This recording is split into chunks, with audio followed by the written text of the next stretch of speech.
So special counsel Jack Smith wants Donald Trump's election interference trial to begin right at the start of the 2024 campaign season. In a filing today, the special counsel requested the trial to begin on January 2nd, saying it would vindicate the public's strong interest in a speedy trial. That date is less than 2 weeks before the Iowa caucuses. And a 4 to 6 week trial, that's on the short end of things. Some people think it could be longer than that, could keep Trump largely off the trail during the key early voting states of New Hampshire, South Carolina, Nevada, and, of course, Iowa. This is just a proposed start date, and we know Trump's legal team has until next Thursday to respond. That proposed trial schedule comes on the same day that both of Trump's co-defendants in the classified documents case appeared in a Florida courtroom, with one of them, Mar-a-Lago property manager Carlos de Oliveira, still not able to be arraigned 2 weeks after he was indicted because he's yet to secure an attorney, which has become a bigger problem in that case. For more, I'm joined by our panel, Peter Baker, Chief White House Correspondent for the New York Times and an NBC News political analyst, Kimberly Atkins Stohr, Boston Globe columnist and NBC political analyst, and Sarah Chamberlain, Republican strategist and president and CEO of Republican Main Street Partnership. All right, let's do the trial calendar here. Peter Baker, the likelihood is Trump's going to ask for something, and my guess is they're going to go to December, right? They, in a negotiation, but realistically, we're probably looking at somewhere in the spring, right? Yeah, and look, this judge is not sympathetic to President Trump as the other judge in Florida, so he may not get quite as much leeway as he got in that instance in terms of classified documents case. But just imagine for a second if this actually were to happen, right?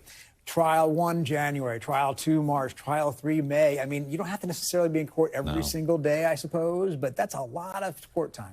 Kimberly, you've got a JD, so you know what's the likely scenario? So prosecutors ask for this. Defense is going to ask, what does we expect this judge to be, on the speedier side? So what would be your educated guess here? I think if the defense comes back with something reasonable, and that is a big if, they're going to ask for more I think they're going to ask for January 25. Never. How about never? Does never work for you? And in that case, the judge will probably be more inclined to make it on the earlier side if they seem to not be acting in good faith. Clearly, Jack Smith has laid out a case. He says, this is how long it's going to take me to put on. We're ready to go. This is how long it'll take to present a prosecution and defense, and that we could do this. So unless they present a reason beyond just, well, there's an election coming to put this off. Well, I mean, if you were in their shoes and you're like, look, we want it sometime between the primaries and the convention. Do you ask for it? Do you ask for it in June or July? That won't be a good reason. Yeah, it would be, this is what we need to be able to put on an effective defense. And if they can't show that, then it'll be very difficult. Sarah, I know what you wish would happen, but what do you expect campaigns to do? Are they going to continue to do what they're doing, which is ignore Trump on this stuff? I think they will, because what we see over and over again is every time he gets indicted, his polls go up. I've never seen anything like it. That's why he's called Teflon Don. It's shocking what's happening here. Speaking of shocking, I want to play this ad because that he's running right now, an attack ad on the next prosecutor in Atlanta. They bought a cable TV. It's $1 million ad buy.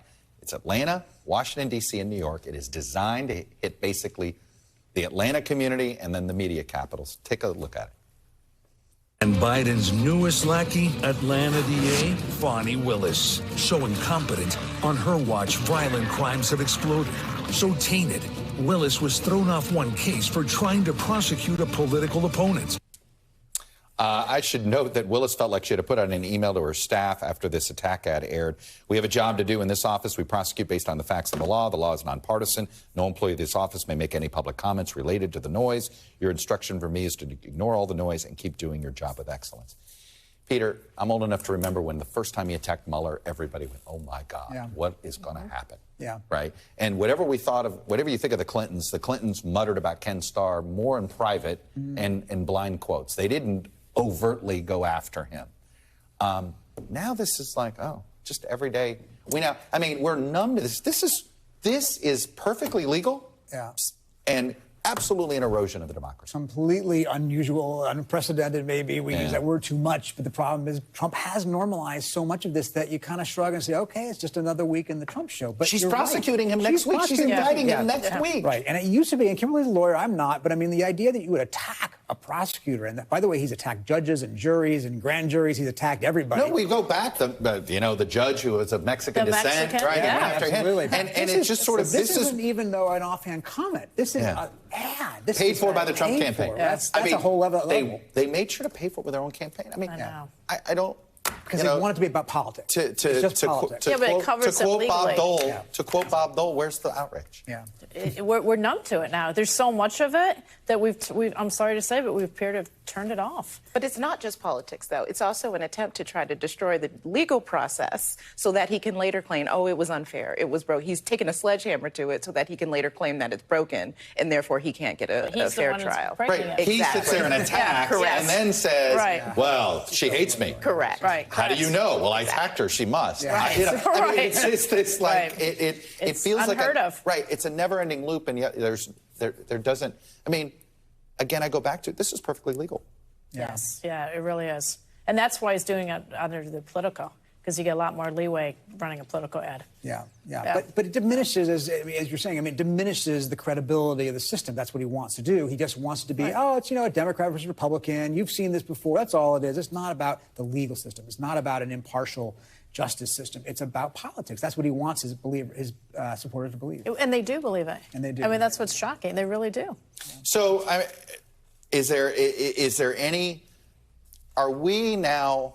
I start to worry that our coverage now just assumes none of this matters. Yeah. Are we now over-calibrating on that front, Sarah? Yeah, it doesn't matter. You don't think it'll matter to primary voters? When he said, and we all were shocked, when he said he could go kill somebody on Fifth Avenue, and we're like, no way. I know. He might be able to. I mean, I don't know what is going to erode his base. They don't care. They love this. I think the only thing that can happen is for reasonable people, Democrats and Republicans alike, to support and defend our institutions and say, look, you can like or dislike whoever you want as a candidate, but our justice system is important and we need to believe in it.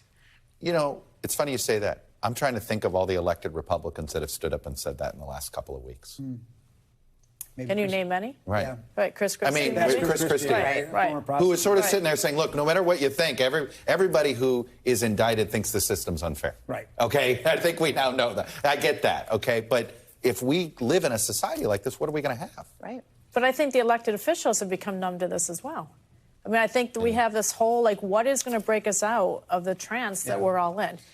And there's a structural issue that he's taking advantage of. These are Democrats, and they are elected officials, that is in New York and in Georgia. And obviously Merrick Garland and Jack Smith are appointed by a Democratic administration. So they may be doing everything exactly right. They may be following all the rules. The whole point of appointing Jack Smith was to take politics out of it. Which we knew would never happen, Right. Because it was inevitable that Trump was going to make him political, whether he was or not. And Jack Smith can have done every single thing right, follow the book entirely, and Trump would still be saying all this stuff.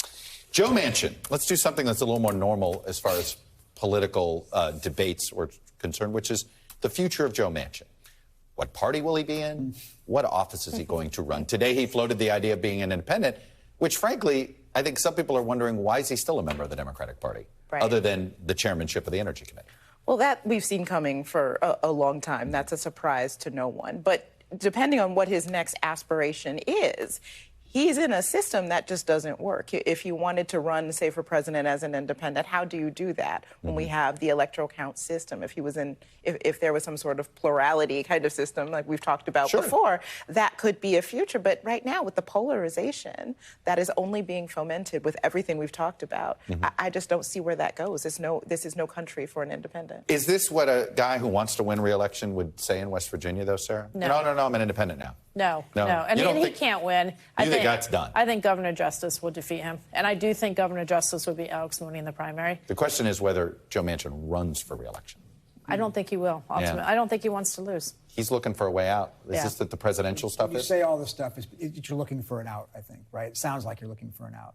Because you have the independent float now. Yeah. I mean, it does feel like he's setting something up. Right. Yeah. Right. And he is up in 2024, so he's got to make a decision here one way or the other. And look, he's been remarkably successful over the years in a really hard state for Democrats, give him credit for that. But there's no sign that there's a national following there for him.